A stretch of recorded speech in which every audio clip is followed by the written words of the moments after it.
This video is made with a review copy provided by Nintendo. Also, this video contains mild spoilers for Super Mario Odyssey. I'm not going to spoil major bosses or plot points or secrets, but I will talk about what to expect from the full adventure. You've been warned. Here we go.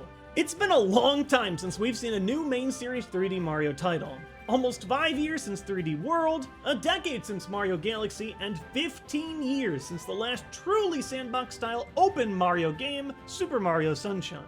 And make no doubt about it, Super Mario Odyssey is as open world as the series has ever been. Super Mario has never had a game this massive and dense with content before. There's a lot to talk about, so strap in. We're going on an adventure. The sky is blue, the grass is green, Peach is kidnapped again.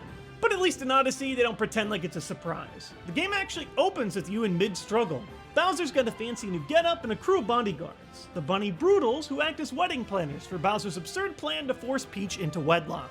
Mario has a new weapon too with Cappy, a sentient hat-like creature that can fuse with Mario's cap to attack, enhance your platforming options, and possess dozens of unique enemies and characters to do your bidding. This game is bizarre, delivering one of Mario's wackiest adventures yet, while still pulling elements from all of his past games together. This is perhaps the most detailed arsenal of Mario movement that we've ever seen. Mario feels a little slow on his feet compared to other 3D Mario games, and I would compare the overall feel of Mario to Super Mario Galaxy. One big improvement over Galaxy, though, is the huge selection of movement options. Your usual long jump, triple jump, backflip, wall jump type stuff is back, but new stuff like this ridiculous roll for land speed joined the party as well. Cappy runs the show. He can be thrown as a weapon, but simply throwing the cap at all gives you a small mid-air course correction boost that we've come to know and love through Mario Galaxy's spin attack. You can throw Cappy up, down, all around, or by the shake of a controller, you can even get a second push that instantly hones in on nearby interactables. You can also hold it out in front of you as a platform to jump off of as well.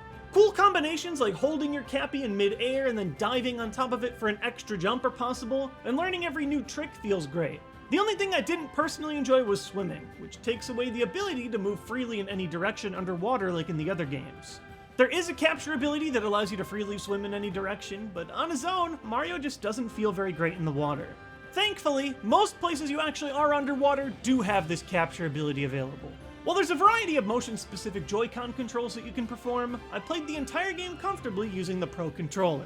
The only motion they ever ask of you is the occasional shake of the controller, which works fine for me. Even shaking the bigger Pro Controller worked well. I still wish that shake could be mapped to a physical button, like one of the smaller R/L buttons, because it is a little annoying to shake the whole system when you're undocked. But on the bright side, the shake controls only ever seem to add optional movement abilities that are rarely required of you. There's a setting that says that you can turn motion controls off, but I'm pretty sure that only turned off gyroscopic aiming. I still haven't figured it out completely.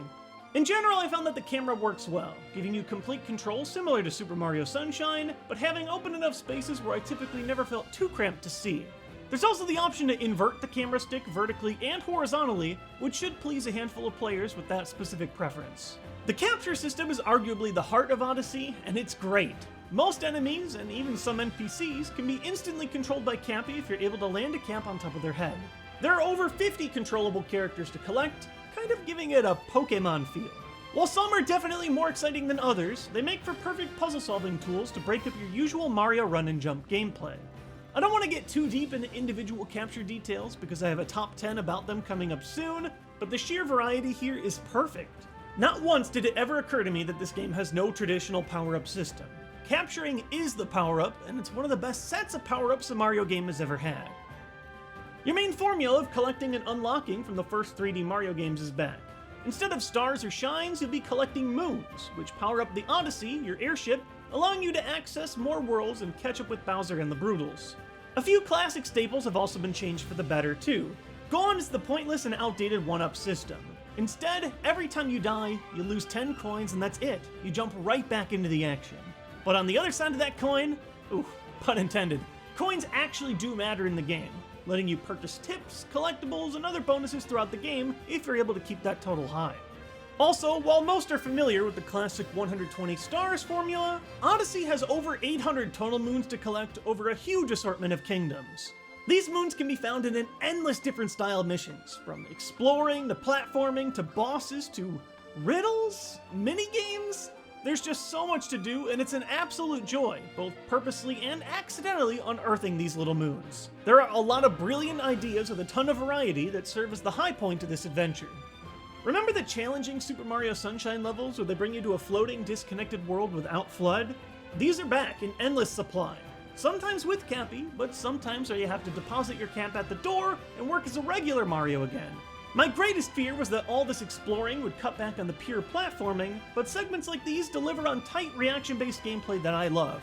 I wouldn't quite say it has as much platforming as the Galaxy games, but there's still a significant amount of it without abandoning the pure exploration that we loved in Mario 64 and Sunshine.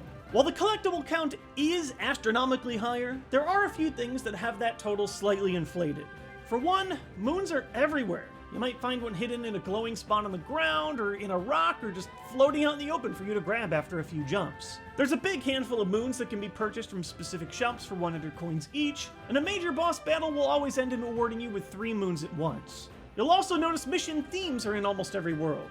You'll be delivering a lot of Goombas for these love moons, or in my personal least favorite, finding and escorting seeds into plants that will eventually grow into moons over time.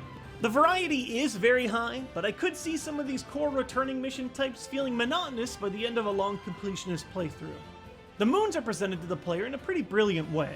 Nothing is stopping you from going wherever you want and trying to solve the mysteries of the moons at every corner of every world. Unlike Mario 64, or especially Sunshine, there are no missions that load unique scenarios that gate you off, but instead there are suggested story missions that might unlock content within a level.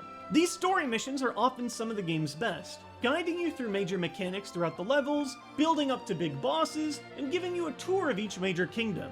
For example, you might jump into the desert and notice that large chunks of it are covered in ice. There's still a ton of moons that you can pick up by running off and going wherever you want, but if you go through the story missions, you'll eventually melt that ice and have a lot more to work with. This game does collectibles the right way, giving you an easy-to-read list of all the moons that you can find at any point in the game's story for each kingdom. By paying a hint toad or dropping an amiibo, you can find moon locations on your map. And there's a bird that you can talk to that gives you hints letting you know the title of specific collectible moons. These tools make tracking down most of the moons pretty reasonable, but that won't stop some truly cryptic secret moons from eluding you for hours, days, or even weeks. Oh yeah, and look at this map screen! Every level has the map built in this beautiful trifold brochure, like one that you'd find as a tourist exploring a new area for the first time. These are delightful to read and examine, and even contain hints for how to find new moons. You also have fast travel between any checkpoint flag that you found, making backtracking far less exhausting for these humongous levels. It's this extra layer of detail that makes Mario Odyssey so charming.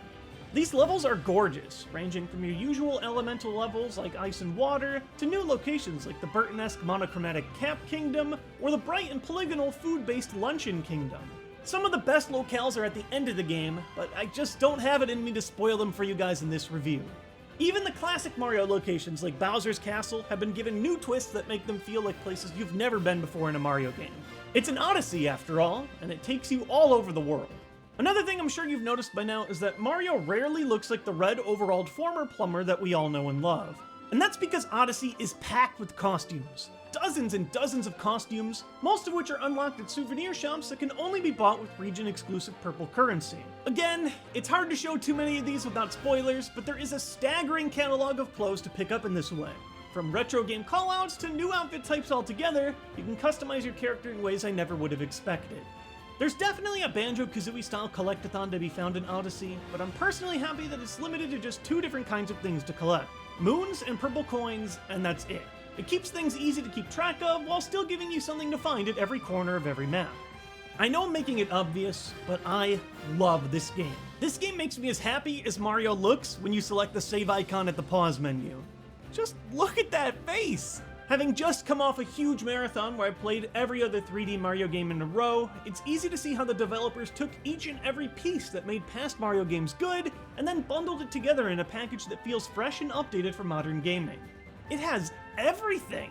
Flexible movement and camera options, big emotional boss battles, story and gameplay surprises at every turn, big worlds that don't feel empty because there's so much to find, truckloads of references and fan service for longtime players, a fantastic soundtrack that mixes orchestra and musical instruments and themes that Mario has never touched before, online leaderboards to keep players mastering speed and score minigames for a long time, and a big, rewarding post-game that gives you satisfying challenges, along with good reason to revisit every stage.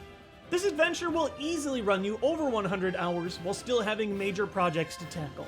I'm just shocked at how much they managed to fit in here, and how many good design decisions make the experience feel quick and approachable. Its only real major flaws, in my opinion, are the bonus shake controls that feel awkward when undocked, and that some players may find those repeat missions between courses repetitive.